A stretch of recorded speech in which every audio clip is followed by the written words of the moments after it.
দুনিয়ার বুকে আমাদের আনন্দ উল্লাস, আমাদের সুখ স্বাচ্ছন্দ্য নষ্ট করে দেয় তিনটা জিনিস। একটু আওয়াজ করে উত্তর দিতে হবে, কয়টা জিনিস? এক হচ্ছে অসুস্থতা। আমরা যদি অসুস্থ হয়ে পড়ি তাহলে দুনিয়ার স্বাদ আল্লাহ তারা আমাদের গ্রহণ করতে মনে চায় না, ঠিক কিনা? সুস্থ থাকলে সবকিছু খুব ভালো লাগে, নাম্বার ওয়ান। নাম্বার টু হচ্ছে বার্ধক্য। যারা যুবক তারাই আসলে পৃথিবীর সব নাজ নেয়ামত বেশি ভোগ করতে পারে। বার্ধক্যের করাল গ্রাসে যখন কেউ আক্রান্ত হয়ে যায়, বয়সের ভারে যখন নুজ্জ হয়ে যায়, সে কি যুবকদের মতো পৃথিবীকে ভোগ করতে পারে? কথা বলেন। তিন নাম্বার হচ্ছে মৃত্যু।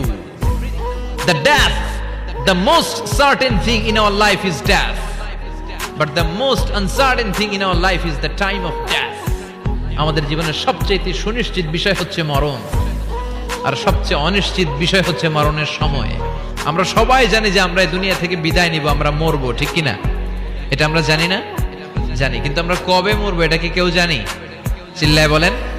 তাহলে এই তিনটা জিনিস দুনিয়াতে আমাদের সুখ স্বাচ্ছন্দ্য স্বাদ আল্লাহকে নষ্ট করে দেয়।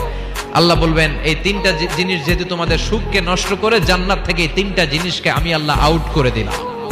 এক ফেরেশতা এসে ঘোষণা দিবে, ইউনাদি মুনাদিন ইয়া আহলাল জান্নাহ, জান্নাতীরা শোনো শোনো, ইন্না লাকুম আন তাসিহু ফালা তাসকামু আবাদা।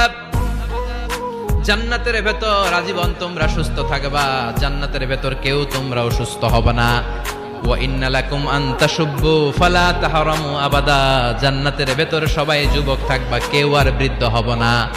ওয়া ইন্না লাকুম আন তাহইয়াউ ফালা তামুতু আবাদা। জান্নাতের ভেতর আজীবন তোমরা বেঁচে থাকবা, আর তোমাদের মরণ হবে না।